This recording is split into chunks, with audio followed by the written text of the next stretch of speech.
We're just 5 days away from the start of the month-long extravaganza that captivates most of our soccer-crazy planet, called the World Cup. The 2014 edition is in Brazil. Joshua Robinson is a London-based sports editor for the Wall Street Journal Europe. He departs for Rio de Janeiro on Monday, and I'm envious, but today he's here with us with a tournament preview. Good morning. Good morning. Thanks for having me. You know, America sort of doesn't pay a whole lot of attention to this, but this is just absolutely huge in the rest of the world, isn't it? Oh, large swaths of the English-speaking and non-English-speaking world are going to grind to a total halt over the next 2 weeks, especially the beginning of the tournament where you've got 48 games in 15 days. We're talking about the first weekend of the NCAA tournament for 2 straight weeks. It's been fascinating to watch the headlines because there are so many coming out of this, including that this is a billion-dollar industry for FIFA.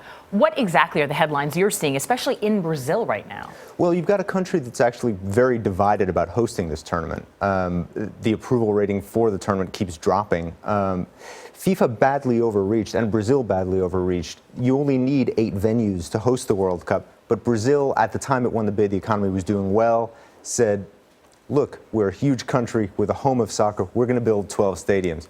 And what you've got now is up to 3 that aren't fully ready for the tournament. Which, I mean, this surprises me because, I mean, first of all, there's $1 billion, $500 million in prize money, right, for the World Cup. But Brazil spent something like $14 billion. And you know how much we know how much Brazil loves soccer. You thought they'd embrace this. Well, the problem is that, you know, there are still some major gaps in social programs and things like that in Brazil. And especially if Brazil goes out early, I think we're going to see a lot of problems of, hey, we put up with all of this for 7 years for the rest of the world to come party. Well, speaking of who goes out early, Spain won the World Cup in South Africa 4 years ago. What do you think? Is there a possibility there could be a repeat for them? Well, it would be historic. The last country to repeat was Brazil in 1962. We haven't seen this in half a century. But they are far and away the best technical team out there. But they've huge competition from other European teams, especially Germany. Plus, we've never had a European team win a World Cup in South America in 4 times that it's happened. That's really interesting. Let's talk about the USA here. It's never a good sign when you're in a bracket that's called the Group of Death. It's a little ominous.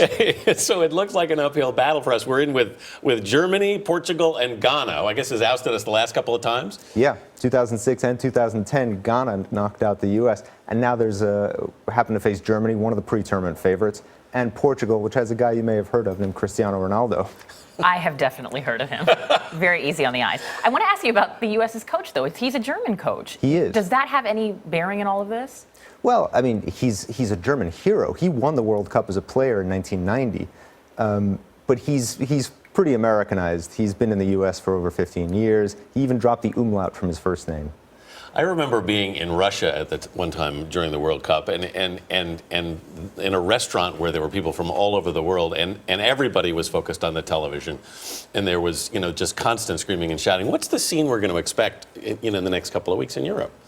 Oh, in Europe, the timing of the World Cup is perfect for Europe because we're talking about games at 5 o'clock at night, 7 o'clock at night, and even 11 and midnight.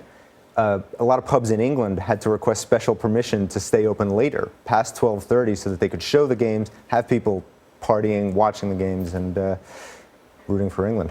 It really is fascinating. I even read something that Google is doing street view tours of those 12 World Cup venues. So a lot of people will have a chance to see it from a lot of different angles. Joshua Robinson, thank you so much. Thanks very much. We appreciate it.